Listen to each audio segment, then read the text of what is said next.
लोग कहते कि मौलवियों ने हमें क्या दिया है, मौलवी यही कर सकते, मौलवी आपको चंदा नहीं दे सकते, बुखारी पढ़ा सकते, तिरमिजी पढ़ा सकते, मेरे प्यारे के अखलाकियात आपको पढ़ा सकते। यही चीज़ है, वही दौलत है, वही नेमत मौलवी बांट करके आपको देंगे। ये दौलत कहीं भी नहीं मिलती। मुसीबत तो पड़ गई कि जी कह रहे कि जी मौलवियों ने लोगों को क्या दिया, मौलवी ने आपने लोगों को क्या दिया।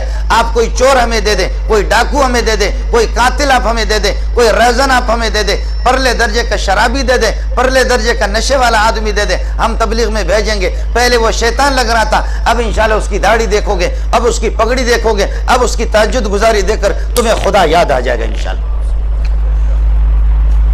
मैं आपको अभी सरदार से मिलाता हूँ, जामे फारूकी में मैं था, अल्लाह जानता कि मैं उसको जानता हूँ, हमारे मेंगल कबीले के सरदार है। मामूली बात पे लोगों के सीनों में कलाशिंकोव का पूरा बर्स्ट खाली करके छोड़ देता।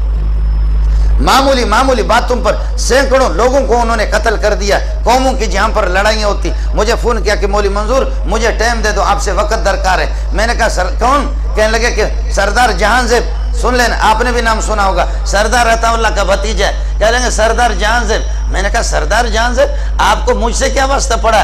कहने लगे कि पहले मुझे देख तो लो। जैसे वो आगे, हाथ में तस्बीह थी, मैंने उसकी दाढ़ी भी देख ली। मैंने कहा सरदार साहब ये क्या हो गया? कहने लगे कोई माँ का लाल मुझे शिकार नहीं कर सके, मुझे भाई अब्दुल वहाब ने शिकार कर दिया। मुझे अगर शिकार कर दिया तो मौलाना जमशेद ने शिकार किया तो मौलाना तारिक जमील ने मुझे शिकार किया। कहने लगे पहले इन तबलीगियों ने इस तरह कहा, कहने लगे भाई कितना तेरा प्यारा चेहरा है, अरे भाई कहते कि बिल्कुल मेरी दाढ़ी नहीं थी, अरे भाई काश कि तू हम गरीबों के 5 मिनट तो हमारी बात सुन ले, 10 मिनट हमारी। मैंने कहते कि 5 मिनट बात सुन ली, फिर वो कहते कि 5 घंटे में बदल गया, 5 घंटे जब इनके साथ चला गया तो फिर वो हफ्ते में बदल गया, हफ्ता जब चला गया तो मैं चिल्ले में चला गया। पूरे चिल्ले के दौरान कहने लगे मुझे ब्लेड भी नहीं दिया, मैं नमाज भी नहीं पढ़ता था, मैं सोता था। कहते कि पहले तो मैं चर्च का नशा भी करता था, नशा भी मेरा छूट गया। इन जालिमों ने मुझे तबलीग में जब लगा दिया, मैं सो गया, सो करके मैं कहता मैं नमाज नहीं पढ़ता। कहते भाई कोई परवाह नहीं है, न पढ़ो, आप हमारे भाई है। वो तो हिंदुओं को भी तबलीग कहते हमारे भाई है, वो तो यहूदियों को भी कहते हैं हमारे भाई है, नसारा को भी कहते हैं, वो सबको तो कहते हैं कि आप हमारे भाई है। कहने लगे मैं सोता था खर्राटे लेकर के तबलीग में, मेरा बिस्तर भी उन्होंने कुछ दिनों के लिए उठाया। जब मैं खर्राटे लेकर के सोता था, जब मेरी नींद पूरी होती थी, पर अचानक मेरी आंख खुल जाती थी, देखता था कि कोई मेरे हाथ दबा रहा है, चापी कर रहा है, कोई मेरे दिमाग चापी कर रहा है, कोई मेरे पाँव को चापी कर रहा है। मेरी आंख खुल जाती थी। कहते भाईजान हम आपको इसलिए चापी कर रहे, कहीं आपको तकलीफ तो नहीं हो रही? मैंने कहा नहीं कोई तकलीफ नहीं। कहा कि तबीयत ठीक है? कहा कहने लगे भाई हम तो वैसे ही मुसाफिर है, काश अगर आप 2 रकात पढ़ लेते तो कितना ही अच्छा होता। कहने लगे मैं 2 रकात उठ करके पढ़ने लगा, वुजू बना करके 2 रकात। उसके बाद तबलीगी अमीर साहब कहते कि मेरे चेहरे पर यह कि हाथ फेर करके कहते कुर्बान जाऊं, कैसा जन्नती चेहरा है, कैसा गुलाब के फूल की तरह चेहरा है। काश इस पर दाढ़ी होती कितना ही अच्छा होता, इस पर दाढ़ी होती कितना। कहते मौलवी साहब ब्लेड ही नहीं दिया उन्होंने, ब्लेड ही नहीं दिया। रोज बरोज मुझे इस तरह कहते हैं काश कितना ही अच्छा होता आपकी दाढ़ी होती। वहां से ऐसा आया, खुदा की कसम मैंने जब देखा उसकी दाढ़ी, मैं तो समझा कि किसी मदरसे का शेखुल हदीस है। आप कहते कि मौलवी साहब ने, अल्लाह आपका भला करे, मौलवियों ने हमें क्या दिया है, मदारिस ने क्या दिया है, इस किस्म के सैकड़ों नहीं। अब अमरीकी रिपोर्ट है, मैंने आपको पहले बता दिया, चूंकि मैं अमरीका का आदमी इसलिए वहां की रिपोर्टें मैं आपको सुना रहा हूं। अब अमरीकी रिपोर्ट ये है कि इलियास की जमात, तबलीगी जमात, अल्लाह आपका भला करे, इलियास की जमात, तबलीगी जमात 30 करोड़ से जायद लोग हैं। अगर आप नाराज ना हो, मुफ्ती साहब मुझे इजाजत दे दे तो एक जुमला मैं कहता हूं, हम लोग मौलवियों को इत्तिफाक नहीं है दीनदारों को, वरना अगर मैं कहता हूं ये सारे तबलीगी 30 करोड़ 40 करोड़ जमा करके अगर इस्लामाबाद में एक जगह पेशाब करे तो अब तब भी सदारत हाउस बह जाएगा। और अगर एक एक मिसवाक अमीरुल मोमिनीन को लगाए उसकी रूह निकल जाएगी। आपको बात समझ में नहीं आ गई? आज अल्लाह के फजल करम से ऐसी जगहों में ये तबलीगी जमात वाले गए। आप मेरी बात जरा सुन लेना।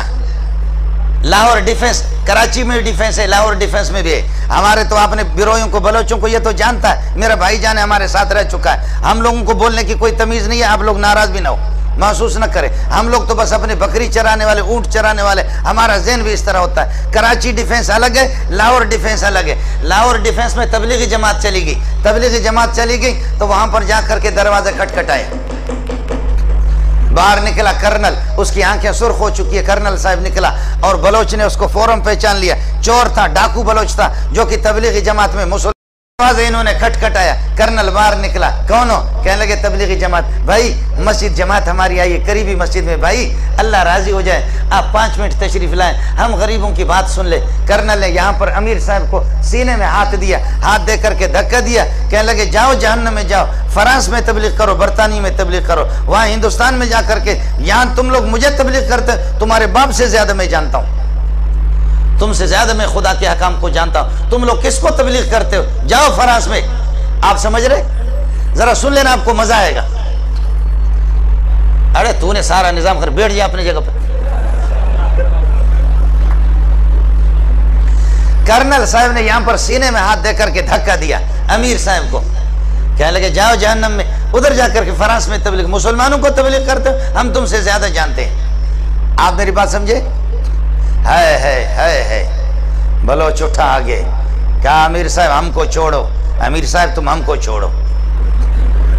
क्या ओए कर्नल, अल्लाह अकबर, क्या लगे ओए कर्नल, कहा मार्च के फलान तारीख को, याद है आपको?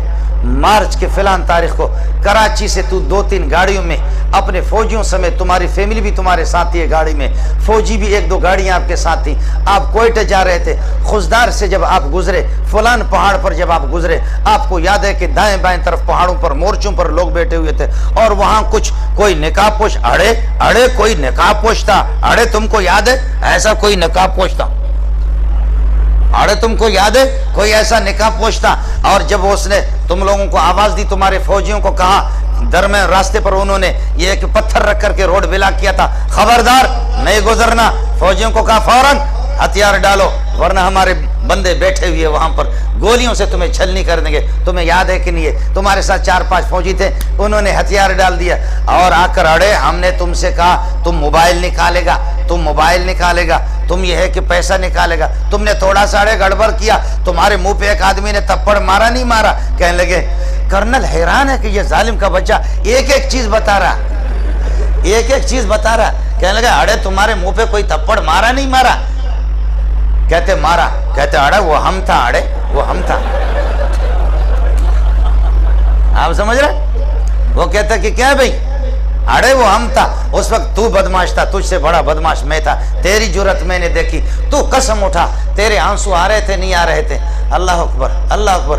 अल्लाह ने कर्नल के दिल को फौरन बदल दिया। मेरा खालिक इन्न कुलूब बनी आदम बैन इस्बाइर रहमान युक़ल्लिबु कैफ़ यशा, इब्ने आदम के दिल सारे मेरे खालिक के दस्ते कुदरत में है, अल्लाह जैसे चाहता फेर देता है। कर्नल के आंसू आगे अमीर साहब के पाँव पे पड़ने लगे। कहने लगे अमीर साहब खुदा इलियास के कब्र पर नूर नूर और रहमतों की बारिश कर दे। इलियास कैसे, इस किस्म के बेगैरत और ऐसे जानवर बलोचों को भी तुमने मुसलमान बना दिया, खुदा इलियास पर रहम करे।